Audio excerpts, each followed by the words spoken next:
साल 1193 ईस्वी बिहार का आसमान काले धुएं से ढका हुआ था। यह धुआं किसी सामान्य आग का नहीं था। यह धुआं था सभ्यता के उस शिखर का जिसे इंसानों ने सदियों की तपस्या से खड़ा किया था। इतिहास बताता है कि बख्तियार खिलजी की सेना द्वारा लगाई गई वह आग 3 महीने तक जलती रही थी। 3 महीने, सोचिए वहाँ कितना कुछ था जलने के लिए। बख्तियार खिलजी ने दुनिया की पहली यूनिवर्सिटी पर हमला कर दिया है। लगता है लूटपाट मकसद नहीं है। सनातन संस्कृति और ज्ञान के इस भंडार को पूरी तरह नष्ट कर देना लक्ष्य नजर आ रहा है। मगर नालंदा यूनिवर्सिटी आखिर अंदर से कैसी दिखती थी और उस आखिरी दिन यहाँ वास्तव में क्या हुआ था? अगर आप सच जानना चाहते हैं तो चलिए इतिहास को शुरू से करते हैं। स्वागत है 5वीं शताब्दी के भारत में। स्वागत है जलने से पहले के नालंदा महाविहार में। यह सिर्फ एक विश्वविद्यालय नहीं था, यह ज्ञान का एक पूरा शहर था। इसकी नींव गुप्त वंश के शासक कुमार गुप्त प्रथम ने 5वीं शताब्दी में रखी थी। लेकिन आने वाली सदियों में हर्षवर्धन और पाल वंश के राजाओं ने इसे इतना भव्य बना दिया कि इसकी तुलना दुनिया में किसी भी चीज से नहीं की जा सकती थी। मैं चीनी यात्री हुएनसांग। मैं करीब 7वीं शताब्दी में यहाँ छात्र और शिक्षक के रूप में मैंने इस नालंदा यूनिवर्सिटी में अपनी सेवा दी थी। सैकड़ों विदेशी नागरिक मेरी तरह शिक्षा प्राप्त करने के लिए भारत आते थे। भले ही आज चीन आगे है, एक समय था जब भारत सबसे आगे था। जरा इसके मुख्य द्वार की कल्पना करें। यह द्वार सिर्फ ईंट पत्थर का नहीं था, इसमें विशेष संदेश छुपे हैं। यह दुनिया की सबसे कठिन परीक्षा का केंद्र था। नालंदा में प्रवेश पाना आज के हार्वर्ड या ऑक्सफोर्ड से भी कई गुना मुश्किल था। यहाँ का द्वार पंडित ही आवेदकों से ऐसे कठिन सवाल पूछता था कि 10 में से 8 छात्र निराश होकर यहीं से लौट जाते थे। जो अंदर कदम रख पाता था वह पहले से ही एक जीनियस होता था। अंदर कदम रखते ही आपको इसकी विशालता का एहसास होता है। यह पूरा परिसर एक ऊंची 4 दीवारी से घिरा था। यहाँ 8 बड़े शिक्षण परिसर और 10 भव्य मंदिर थे। ये इमारतें सिर्फ 1 या 2 मंजिल की नहीं थी। कुछ इमारतें 4 से 5 मंजिल ऊंची थी, जो उस दौर की इंजीनियरिंग का चमत्कार थी। हर तरफ कलात्मक नक्काशी, मूर्तियों से सजी दीवारें और शांत वातावरण। यह जगह शोर शराबे से दूर सिर्फ चिंतन और मनन के लिए बनाई गई थी। नाम ह्यूचो है। मैं कोरिया देश का बौद्ध भिक्षु हूँ।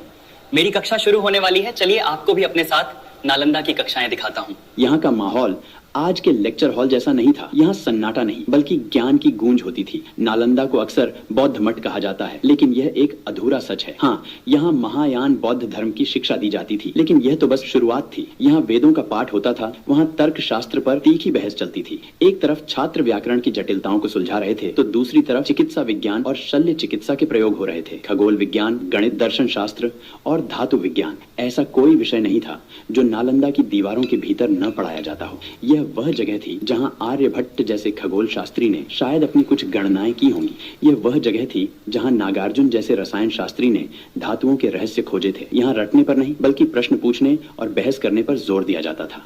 हर दिन एक नया विचार जन्म लेता था। ग्रैंड लाइब्रेरी और नालंदा का सब कुछ नष्ट होने वाला है, इसलिए कुछ और मिनट हमारे साथ बने रहें।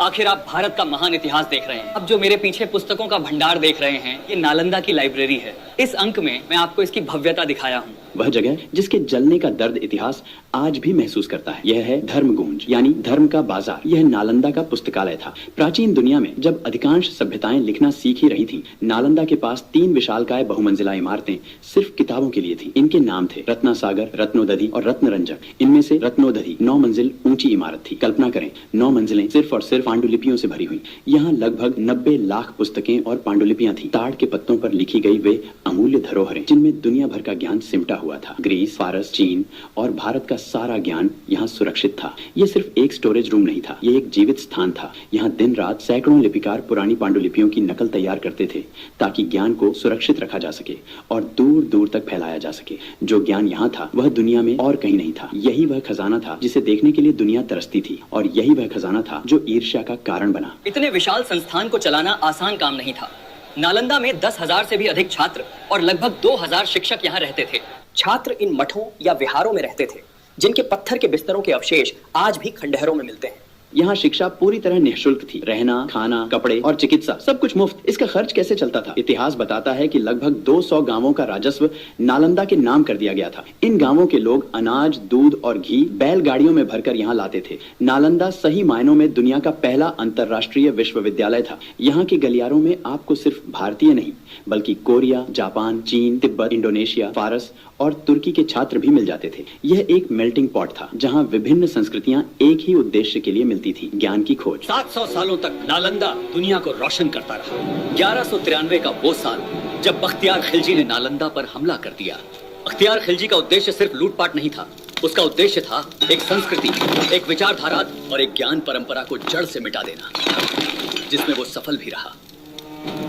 कहा जाता है कि जब धर्मगूंज पुस्तकालय में आग लगाई गई तो उसमें इतनी किताबें थीं कि वो आग 3 महीने तक नहीं बुझी। उस आग में हमने क्या खोया, इसका अंदाजा लगाना भी नामुमकिन है। चिकित्सा के वे फार्मूले, गणित के वे सिद्धांत, खगोल विज्ञान की वे गणनाएं जो शायद दुनिया को सदियों आगे ले जा सकती थी, सब धुएं में मिल गईं।